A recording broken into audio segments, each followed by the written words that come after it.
Primera Tesalonicenses, y nos encontramos hoy en el capítulo 5. Hoy comenzamos el capítulo 5 de esta epístola, donde el apóstol Pablo ahora toca el tema, la importantísima doctrina del día del Señor, el día del Señor. Pero hoy vamos a enfocarnos para empezar, los versículos del 1 al 3, a los cuales voy a dar lectura. Primera Tesalonicenses 5, versículos del 1 al 3. Ahora bien, hermanos, con respecto a los tiempos y a las épocas, no tenéis necesidad de que os escriba nada. Pues vosotros mismos sabéis perfectamente que el día del Señor vendrá así como un ladrón en la noche. Que cuando estén diciendo paz y seguridad, entonces la destrucción vendrá sobre ellos repentinamente como dolores de alumbramiento a una mujer que está encinta, y no escaparán. Hasta aquí la lectura. Una de las verdades más aterradoras que se encuentra en la Escritura es justamente el evento identificado acá en el versículo 2 como el día del Señor. Este es el día cuando el Señor regresa para traer juicio sobre los pecadores, para destruir el mundo. El día donde la ira de Dios se descarga sobre los impíos y todos aquellos que le han rechazado. En contraste con las versiones seculares de la historia que son son irracionales. Por ejemplo, hay 3 aspectos o conceptos de la historia que son populares, comunes. Uno es que la historia es cíclica. En otras palabras, han oído ustedes la frase, la historia se repite. ¿No es cierto? Y a veces la usamos popularmente. Este concepto nos enseña que no hay fin, no hay ton ni son. Sigue la historia repitiéndose una y otra vez. En otras palabras, tenemos una continua repetición de eventos a través de los siglos. No hay una meta final, todo es cíclico. Otro concepto de la historia es el concepto evolucionista del mundo, donde todo ocurre sin significado, sin un fin, sin una meta, como diríamos, sin ton ni son, porque al fin y al cabo resulta de simplemente eventos que no tienen planeamiento, ni están organizados por nadie ni ninguno. En contraste a estas perspectivas de la historia, la Escritura nos enseña que la historia es el resultado de un plan divino donde todo se cumple de acuerdo al propósito soberano de Dios. La historia tiene un comienzo y la historia tiene un fin. Y todo lo que sucede en el interino o entre ambos puntos está siendo controlado por Dios. Job expresa, por ejemplo, en su libro, estas palabras al final de su libro, en el capítulo 42, versículo 2. Dice Job: yo sé que tú puedes hacer todas las cosas y que ningún propósito tuyo puede ser estorbado.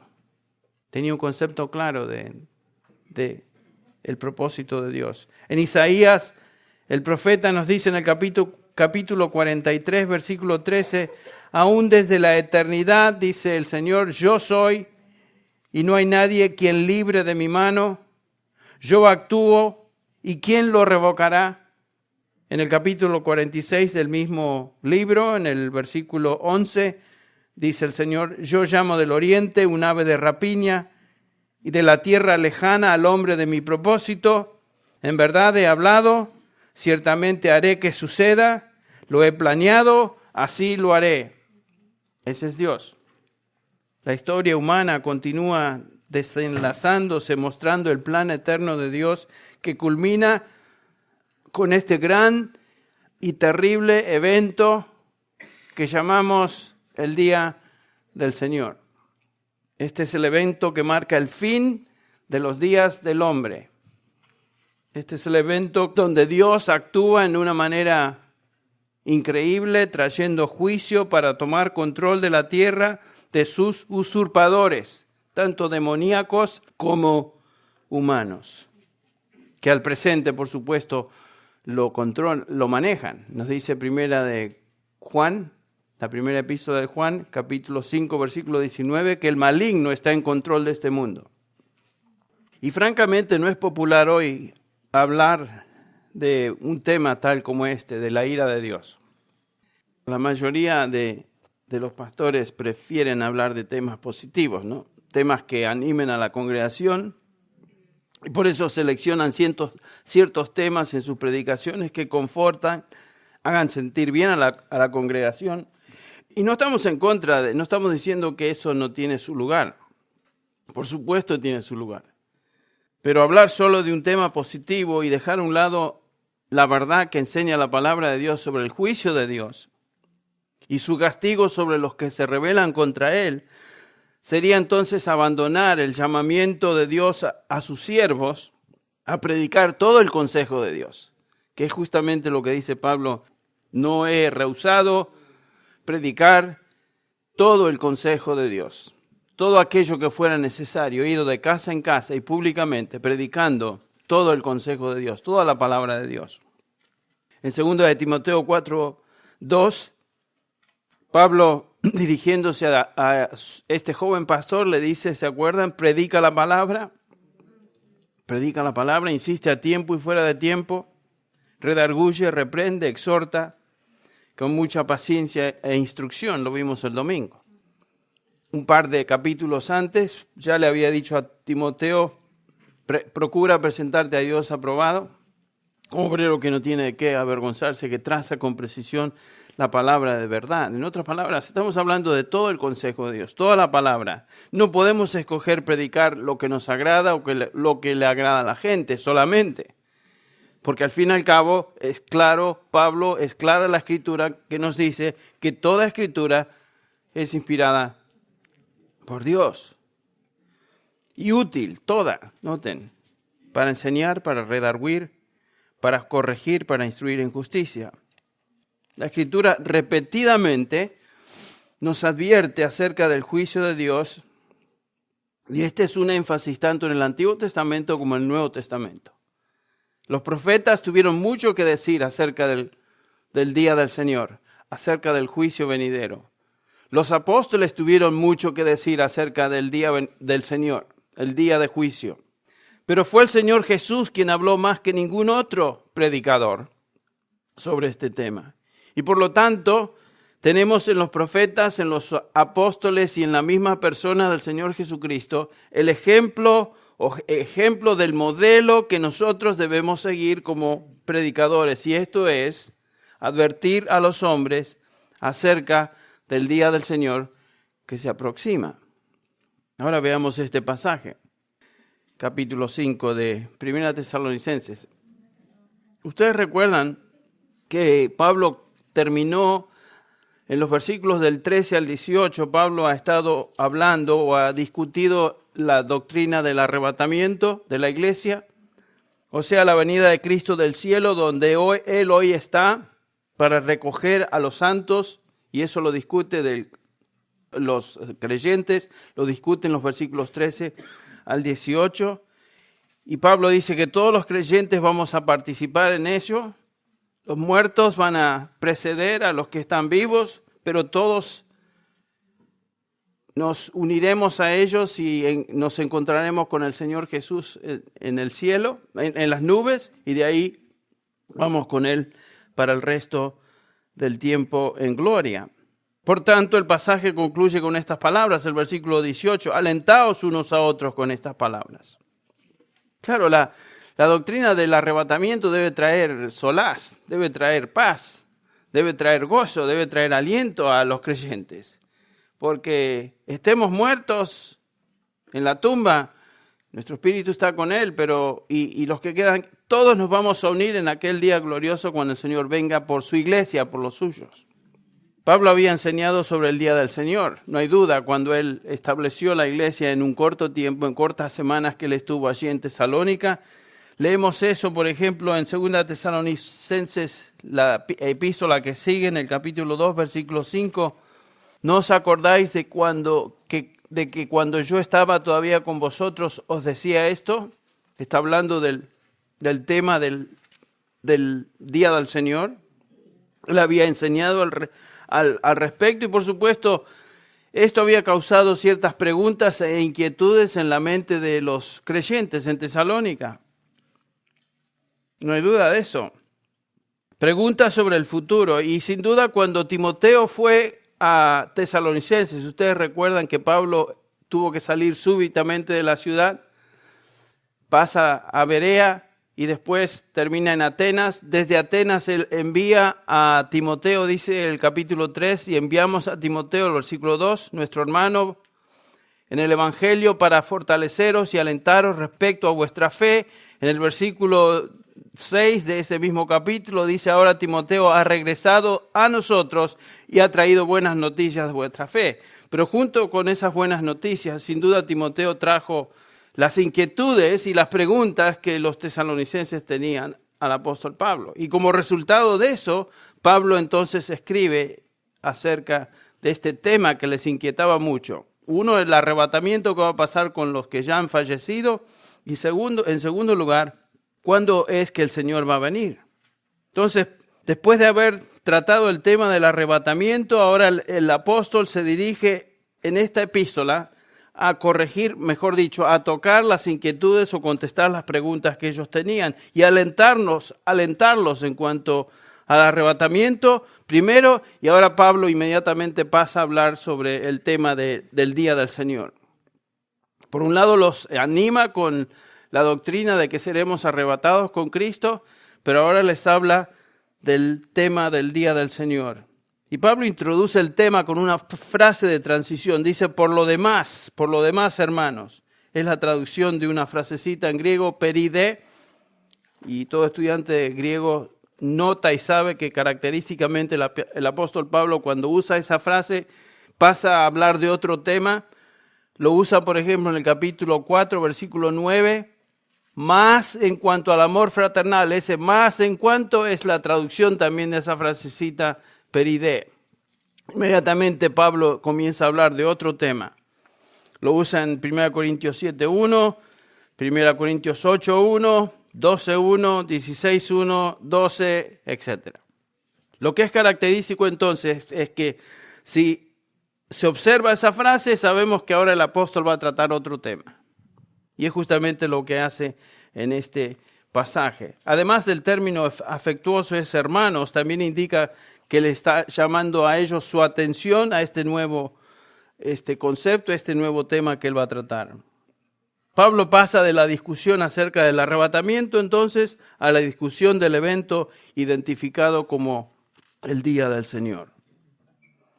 Entonces tenemos que entender un poquito acerca del contexto. Estos creyentes en Tesalónica tenían curiosidad de saber acerca de los eventos que iban a ocurrir.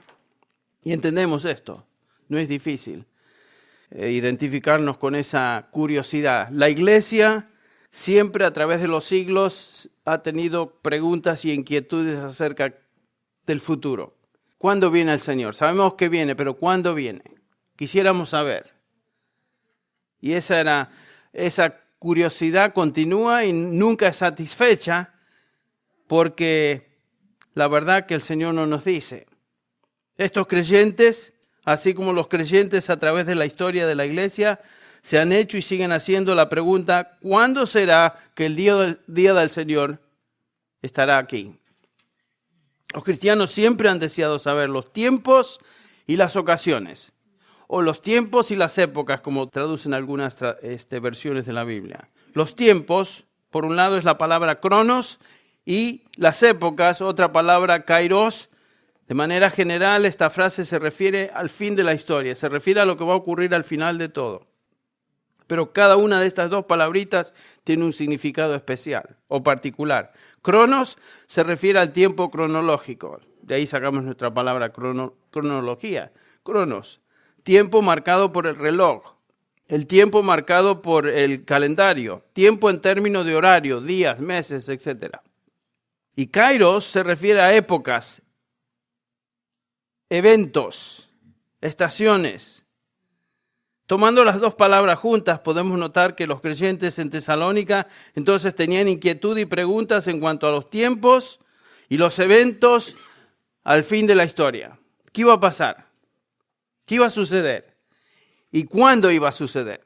Esas eran sus preguntas. Es la misma frase que el Señor utiliza en Hechos, capítulo 1 al 6, si ustedes se acuerdan, y 7, los discípulos se acercan al Señor Jesús y le preguntan, ¿cuándo vas a restablecer el reino a Israel? Y Jesús contesta en el versículo 7 y les dice, no os corresponde a vosotros saber los tiempos ni las épocas. La misma frase que el Padre ha fijado con su propia autoridad, los tiempos y épocas. Noten que las palabras están en plural, indicando que hay varios tiempos y hay varias épocas, varios eventos. Por ejemplo, al fin de los días, cuando termina la historia, sabemos que hay varias cosas que van a suceder. El primero que obviamente sabemos que ya va a suceder, y Pablo lo enseñó, es el arrebatamiento de la iglesia. Eso va a ser un evento singular. También sabemos que comienza inmediatamente la tribulación después de que la iglesia sale o parte de esta tierra. Comienza un periodo de 7 años que se llama la Gran Tribulación. El anticristo se manifiesta, lo vemos en eso y vamos a hablar de eso en la segunda epístola de Tesalonicenses. La salvación de Israel, los sellos, las trompetas, las copas, la segunda venida, la batalla de Armagedón, el juicio de las ovejas y los cabritos, Satanás será atado, el milenio, Satanás es soltado, las naciones se rebelan al final del milenio, el juicio del gran trono blanco, los nuevos cielos y nueva tierra, el estado eterno. Todas estas cosas constituyen eventos y tiempos al final de los días. Y por supuesto los tesalonicenses querían saber lo que ocurriría en esos días. Algunos estaban confundidos pensando que tal vez, porque estaban sufriendo, se encontraban en ese día del Señor, ese día de juicio. Y Pablo les tiene que corregir y les tiene que alentar y decirles, no están en el día del Señor. Fíjense el versículo 4 de este capítulo 5. Mas vosotros, hermanos, no estáis en tinieblas para que el día os sorprenda como ladrón. Pablo les dice, no estáis en ese día. No os encontráis en el día de juicio que está reservado para los impíos. En su segunda epístola, el capítulo 2, versículo 1, pero con respecto a la venida de nuestro Señor Jesucristo y nuestra reunión con Él, os rogamos, hermanos, versículo 2, que no seáis confundidos fácilmente en vuestro modo de pensar, ni os alarméis, ni por espíritu, ni por palabra, ni por carta, como si fuera de nosotros, en el sentido de que el día del Señor ha llegado. El día del Señor no ha llegado. El juicio no ha llegado. Esto es todavía futuro. El juicio sobre los hombres que le rechazan, el juicio sobre la tierra. En cuanto a la pregunta que ellos tenían sobre cuándo vendría ese día, Pablo les responde en el versículo 1, lo leemos otra vez, hermanos, con respecto a los tiempos y a las épocas que ustedes quieren saber, no tenéis necesidad de que os escriba nada. No tenían necesidad de saber ni épocas ni tiempos. Los tesalonicenses no necesitaban esa información, así como nosotros no necesitamos esa información. Ellos conocían todo lo que era necesario y lo que Dios deseaba que supieran. Conocer con anticipación cuándo el día del Señor vendrá estimularía a la indiferencia espiritual. Por ejemplo, si ellos hubieran sabido que faltaban todavía 2000 años y más, podrían haber llegado a concluir, si tanto tiempo falta, ¿para qué preocuparme de ese día? Así que ni siquiera pensar en ello. ¿Por qué preocuparme? Por otro lado, saber que el día del Señor, que trae juicio y destrucción, está a la vuelta de la esquina, puede producir pánico también. Entonces, estar espiritualmente preparado para cuando el Señor venga no quiere decir, o no requiere mejor, conocer la fecha, o ver el calendario, o buscar alguna señal como algunos hacen, tratando de decirnos que tal y cual cosa va a suceder y Cristo va a venir en tal fecha, en tal día, etc.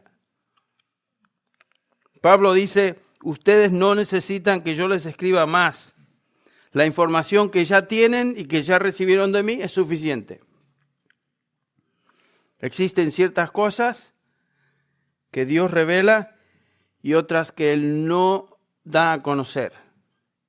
Ustedes recuerdan las palabras de Moisés en Deuteronomio 29:29, las cosas secretas pertenecen al Señor nuestro Dios, mas las reveladas nos pertenecen a nosotros y a nuestros hijos para siempre. Dios, en su soberana voluntad, ha decidido no revelar el tiempo específico, la fecha de los eventos, al fin de la historia, para que los creyentes vivan en continua expectativa y anticipación de aquel día. Dios no juega con nuestra curiosidad. Por más que seamos curiosos, hay ciertas cosas que Él no nos dice, ni las va a decir. En Mateo 24, el Señor hace una declaración impresionante. Este es el discurso o el sermón del Monte de los Olivos, que por supuesto es en respuesta a la pregunta que le hicieron en el versículo 3, sus discípulos, ¿cuándo serán estas cosas? Así comienza, y como resultado de ello, el Señor comienza a predicar.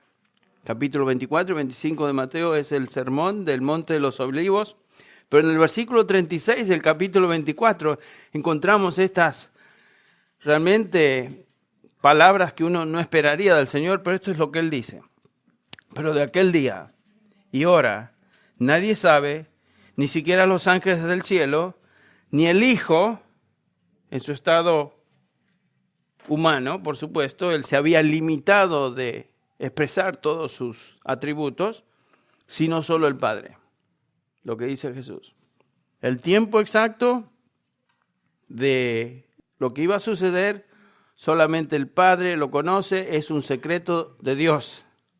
Y las cosas no reveladas pertenecen a Él, por supuesto. Es un secreto divino. Pablo, al contestar las preguntas ahora de estos hermanos en Tesalónica, comienza a describir tres aspectos de ese monumental evento que se llama el Día del Señor.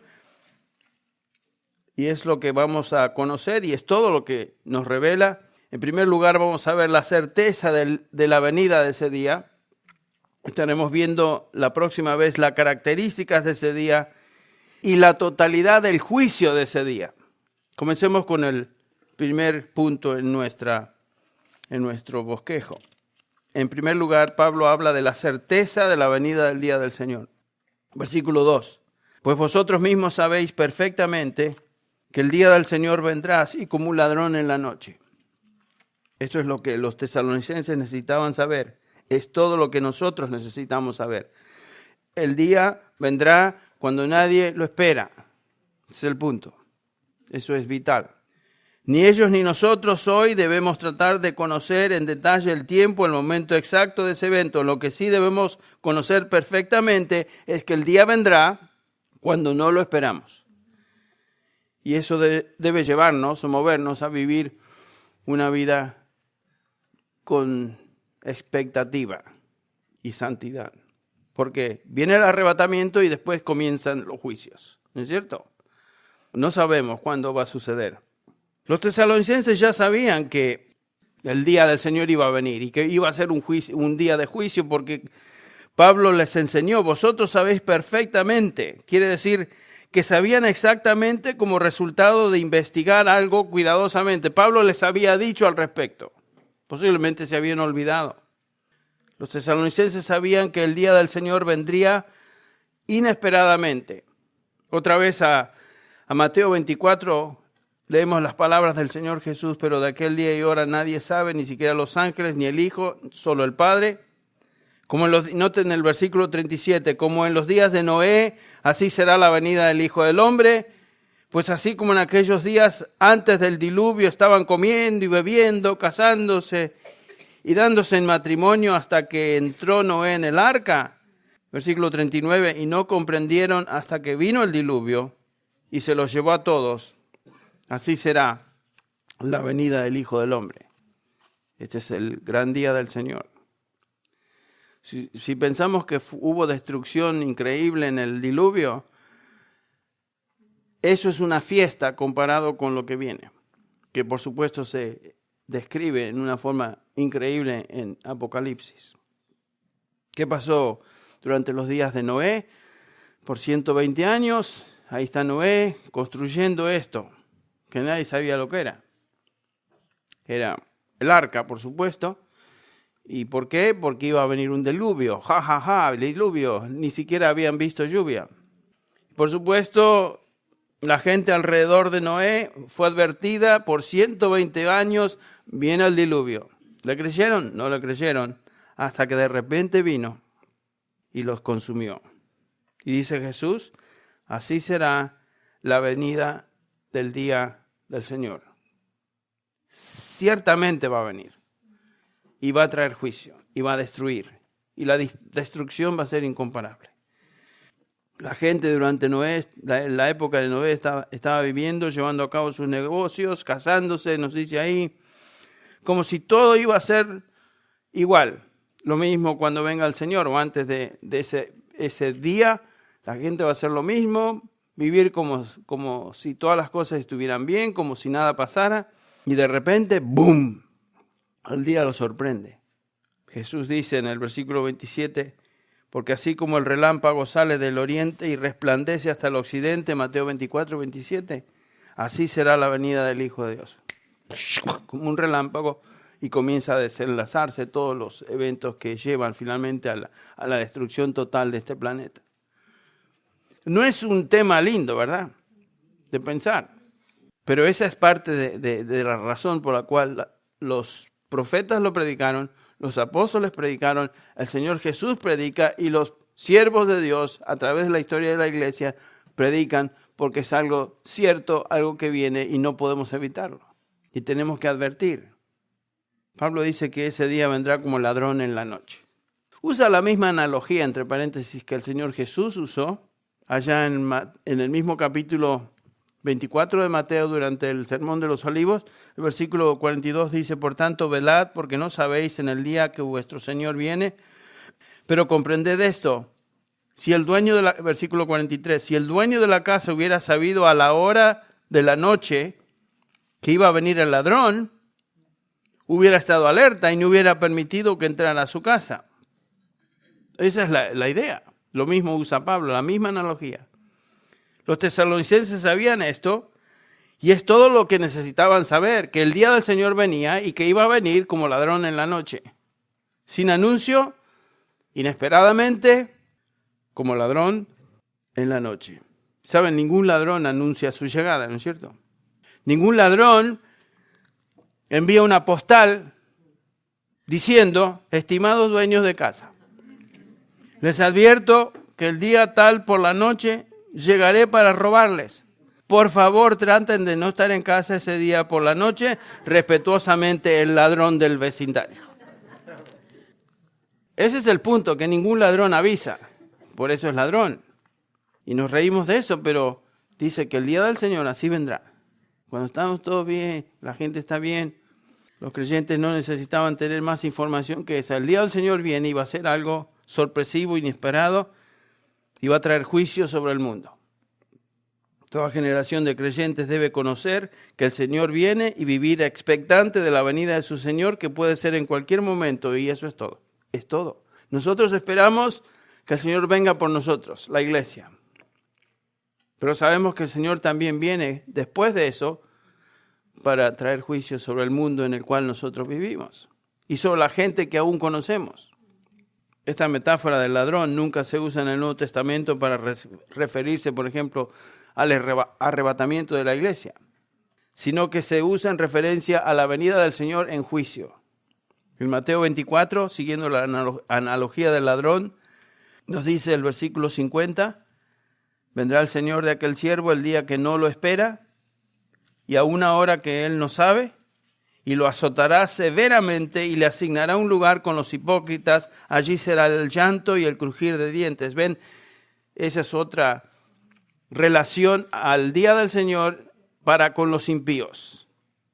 Y los impíos terminan justamente en este lugar reservado para Satanás y sus ángeles, el lugar de llanto y crujir de dientes. El infierno, el lago de fuego. Pedro en su segunda epístola, en el capítulo 3, versículo 10, habla del día del Señor y dice, pero el día del Señor vendrá como ladrón, la misma idea, en el cual los cielos pasarán con gran estruendo, noten esto, y los elementos serán destruidos con fuego intenso, y la tierra y las obras que hay en ella serán quemadas. Este mundo va a terminar en cenizas, va a ser destruido. Por eso hay una nueva tierra y nuevos cielos, hablando del universo creado. Al fin, es el estado eterno, ya cuando Dios controla todo. El concepto clave de entender en la enseñanza de Pablo sobre este día del Señor, otra vez, que será inesperado, será como ladrón que viene a una casa a robar, y por supuesto no es algo que esperamos para celebrar. En contraste al arrebatamiento, estamos esperando con cierta ansiedad eso, pero contentos. Esto no es nada de celebrar, es un día de calamidad. Este día en la Biblia describe el juicio aterrador de Dios sobre los impíos. Se menciona 19 veces en el Antiguo Testamento. En el Nuevo Testamento se menciona 4 veces en Hechos 2:20, 2 Tesalonicenses 2:2, 2 Pedro 3:10 y en este pasaje que estamos estudiando. El entendimiento de los escritores del Nuevo Testamento acerca del día del Señor, por supuesto, se basaba en lo que ellos entendían. Los profetas habían enseñado sobre el día del Señor en el Antiguo Testamento. Escuchemos algunas de las descripciones proféticas acerca de ese día en el Antiguo Testamento. Se las voy a leer nada más. Por ejemplo, Isaías, y esto es una lista muy resumida, muy pequeña de los múltiples pasajes que hablan de este día del Señor. Versículo Isaías 2:12. Porque el día del Señor de los ejércitos vendrá contra todo el que es soberbio y altivo, contra todo el que se ha ensalzado y será abatido. Okay. 13:9. He aquí el día del Señor viene cruel, con furia y ardiente ira, para convertir en desolación la tierra y exterminar de ella a sus pecadores. Y no hay nada grato en ese mensaje. Jeremías 46:10. Porque aquel día es para el Señor, Dios de los ejércitos, día de venganza. Para vengarse de sus enemigos, la espada devorará y se saciará y se empapará con su sangre. Ese es Jeremías. Joel 1:15. ¡Ay de ese día! Porque está cerca el día del Señor y vendrá como destrucción del Todopoderoso. Joel 2:11. El Señor da su voz delante de su ejército, porque es inmenso su campamento, porque poderoso es el que ejecuta su palabra, grande y terrible es en verdad el día del Señor, y ¿quién podrá soportarlo? Amós 5:18. Ay de los que ansían el día del Señor. ¿De qué os servirá el día del Señor? Será tinieblas y no luz. Sofonías 1:15. Día de ira aquel día, día de congoja y de angustia, día de destrucción y desolación, día de tinieblas y lobreguez, día nublado y de densa oscuridad. El último profeta, Malaquías 4:5. He aquí yo os envío al profeta Elías antes que venga el día del Señor, día grande y terrible. Y esta lista ni siquiera es exhaustiva. Todos estos pasajes indican que ese gran día del Señor es calamitoso, es destructor, es horrible, es terrible. ¿Quién lo soportará? No hay nada positivo en ese día. Es realmente un día terrible y sin paralelo. El Antiguo Testamento usa este término Día del Señor para referirse a veces sobre juicios históricos contra la nación de Israel o contra otras naciones que tendrían lugar en corto tiempo. En otras palabras, una advertencia de juicio que se cumpliría pronto, pero detrás de cada una de estas declaraciones proféticas había un juicio escatológico. En otras palabras, eran simplemente precursores del gran juicio, el gran día del Señor, el juicio final que se cumplirá al fin de la humanidad. y que viene sobre toda la tierra y los impíos que vivan en esa época futura. En otras palabras, los profetas a veces hablaban del día del Señor refiriéndose a un hecho histórico que iba a acontecer pronto, pero detrás de ese hecho histórico estaba el gran día de juicio que vendría en el futuro. Ahora, como aclaración, y esto es importante, el día del Señor no puede ser confundido, no debe ser confundido con el día de Cristo, o el día del Señor Jesús, o el día del Señor Jesucristo, que son frases que se utilizan en el Nuevo Testamento.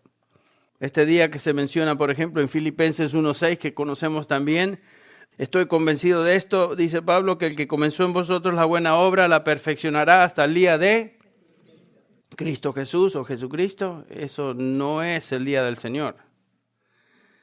Filipenses 2:16, sostengo firmemente la palabra de vida a fin de que yo tenga motivo para gloriarme en el día de Cristo. Y habla de ese día de Cristo.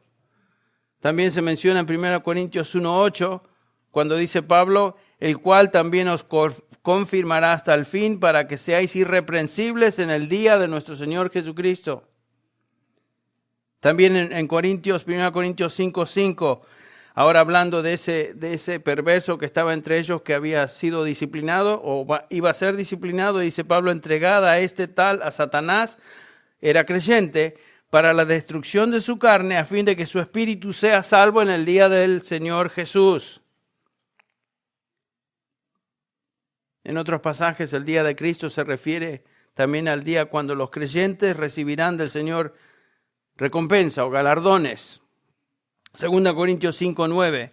Por eso ya sea presentes o ausentes, ambicionamos serle agradables, porque todos nosotros debemos comparecer ante el tribunal de Cristo para que cada uno sea recompensado por sus hechos, habiendo estado en el cuerpo, de acuerdo a lo que hizo, sea bueno o sea malo. Este es el día cuando seremos juzgados en base a nuestras obras por el Señor Jesús. No por nuestra salvación, sino para recibir recompensa. Entonces, escuche bien, el día de Cristo, el día del Señor Jesús, el día del Señor Jesucristo, en el Nuevo Testamento siempre es una referencia en relación a creyentes, nunca en relación a los impíos.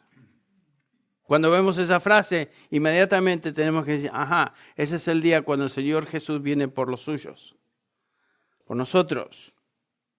No es un día de juicio y catástrofe, sino todo lo contrario. Es un día donde los creyentes recibirán galardones. Es el día cuando los creyentes entramos finalmente a la gloria eterna con Jesús. Es el día que se asocia con el arrebatamiento de la iglesia que estudiamos y la redención final de los santos en sus espíritus y cuerpos ahora ya glorificados. Entonces, cuando examinamos las profecías del Antiguo Testamento sobre el día del Señor, notamos que ellos buscaban, otra vez repito, tal vez un día histórico, algo iba a suceder pronto, pero detrás de eso, de esa profecía, se iba a cumplir o se encontraba la culminación del día final de juicio sobre la tierra y este juicio sobre los impíos. Este era el patrón típico de los profetas del Antiguo Testamento. Ahora, como aclaración, el día del Señor, ya dijimos, no debe ser confundido con el día de Cristo Jesús o el día del Señor Jesucristo. Siempre es en referencia a los creyentes. Entonces, hay 3 días mencionados. El día de Dios que se menciona en 2 de Pedro 3:12 tiene que ver con el estado eterno o la eternidad. El día del Señor es el juicio de Dios sobre los impíos y el día de Cristo tiene que ver con galardones, gloria eterna para con los creyentes. Entonces, el día de Dios es el día donde Dios reina para siempre jamás, en la eternidad. Cada uno de estos días es distinto en características y propósitos. En resumen, Pablo y el Nuevo Testamento nos declaran que el día del Señor viene como ladrón en la noche, viene inesperadamente. Es un día que trae destrucción repentina. No es un día bienvenido, en contraste al día cuando el Señor viene por su iglesia y somos arrebatados. Es un día que trae bendiciones, algo que esperamos, es algo que le damos la bienvenida.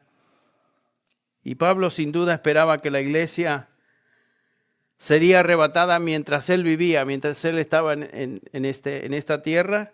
Y Pablo creía que el día del Señor seguiría al día del arrebatamiento, pero ningún creyente en Cristo Jesús iba a experimentar el día del Señor. Eso es claro. El día del cual estamos hablando ahora no es un día que nos va a afectar. Porque cuando el Señor comience el juicio sobre esta tierra, que notamos en la tribulación, y el desenlace a través de esos 7 años, estaremos con el Señor, ya glorificados. Por eso le escriben en el versículo 4, una vez más repito, vosotros hermanos, no estáis en tinieblas para que el día os sorprenda como ladrón. Versículo 9, porque no nos ha destinado Dios para ira, sino para obtener salvación por medio de nuestro Señor Jesucristo. Esa es la esperanza de los creyentes. Cuando Pablo escribe sobre el arrebatamiento y les pide a los hermanos que se animen con estas palabras unos a otros, no está diciendo ahí, anímense porque al fin y al cabo van a sobrevivir los días de juicio. No. ¿Qué tipo de ánimo es ese? Está diciendo, anímense con estas palabras unos a otros porque el arrebatamiento va a ser un día de liberación, va a ser un día de gloria. Estaremos con Él. Pero el día del Señor, en contraste, es un día de juicio. Y viene sobre este mundo, viene sobre los impíos, viene sobre los que le rechazan. ¿Cuándo? No sabemos. No sabemos cuándo el Señor tampoco vendrá por su iglesia. No sabemos cuándo la hora vendrá de ese día final. ¿Qué implicaciones tiene eso para nosotros como iglesia? Bueno, yo creo que Pablo comienza a hablarnos de ello en los versículos 5, 6 y 8, que voy a leer, pero estaremos examinando la próxima vez. Noten, ¿qué implicaciones tiene el capítulo 5 para nosotros, aunque no tengamos que experimentar ese día final de juicio? Noten el versículo 5, porque todos vosotros sois hijos de luz, está hablando de los creyentes, e hijos del día. No somos de la noche, ni de las tinieblas, en contraste al mundo, ¿no es cierto? Por tanto, dice Pablo, no durmamos como los demás, sino estemos alertas y seamos sobrios. Pero puesto que nosotros, versículo 8, puesto que nosotros somos del día, seamos sobrios, habiéndonos puesto la coraza de la fe y el amor y por yelmo la esperanza de la salvación. Lo que está diciendo Pablo es que independientemente de que no sabemos ciertas cosas en cuanto al futuro y el hecho que no vamos a pasar por ese día, sin embargo, debemos ser un testimonio viviente hoy, como creyentes, delante de aquellos que no conocen a Dios. Somos luz, somos hijos del día. Debemos vivir coherentemente con lo que somos, hijos de luz. Debemos vivir en una continua posición de estar alerta. Y por supuesto, eso es lo que estaremos discutiendo la próxima vez. Pero el día del Señor es un día de juicio. Es un día inesperado, es un día que vendrá así. Nadie lo va a esperar. Aún cuando la iglesia no está presente aquí, noten ustedes que la gente sigue funcionando como si nada, ¿no es cierto? Ya ni estamos aquí y siguen casándose, haciendo sus negocios y no esperan nada. Y de repente viene el juicio. Es un día terrible. No es un tema lindo, no es algo precioso de hablar, pero es un tema necesario porque es una advertencia para nosotros y por supuesto en el sentido de que debemos compartir nuestro testimonio con aquellos que están casi al borde del precipicio, cuando ese día los va a tomar de repente. Todos tenemos padres, hijos, hermanos, parientes, amigos que son hijos de las tinieblas y van a experimentar eso si no se arrepienten antes. Vamos a orar. Padre Celestial, te damos gracias por tu palabra que nos enseña lo que tú quieres que sepamos. Te damos gracias, Señor, porque tú te has revelado en este libro, la palabra de Dios, la Escritura. Te damos gracias, Señor, porque en ella encontramos dirección, en ella encontramos lo que tú quieres enseñarnos. Nos expresas tu voluntad. Y Padre, te damos gracias porque a veces tú no nos dices ciertas cosas, aunque tenemos curiosidad de saber más. Hay cosas que no entendemos. Sin embargo, tú no las revelas y en tu infinita sabiduría hay razones por ello. Padre, pedimos que nos ayudes a vivir a la luz de que el Señor viene y puede venir mañana. Puede venir por nosotros, su iglesia, repentinamente también, en cualquier momento. Ayúdanos, Señor, a vivir alertas. No vivir como el resto, como dice Pablo, durmiendo. Ayúdanos, Señor, a ser hijos tuyos que realmente traen honra a tu nombre y son un testimonio de luz a los que nos rodean. Úsanos esta semana como testimonio para aquellos que aún no te conocen. Úsanos, Señor, para llevar la luz a otros. Y, Señor, te damos gracias por este día, esta noche, el haber estado juntos alrededor de tu palabra. Bendecimos tu nombre, te pedimos que tú bendigas a cada corazón, cada persona aquí presente y que utilices tu palabra para abrir su mente y corazón. Lo pedimos en el nombre de Jesús. Amén. Este mensaje, predicado originalmente en inglés por el pastor John MacArthur, fue adaptado y predicado en la congregación hispana de Grace Community Church por el pastor Henry Tolopilo. John MacArthur es el pastor de Grace Community Church y el predicador del programa de radio Grace to You, el cual es escuchado diariamente en cientos de estaciones cristianas alrededor del mundo.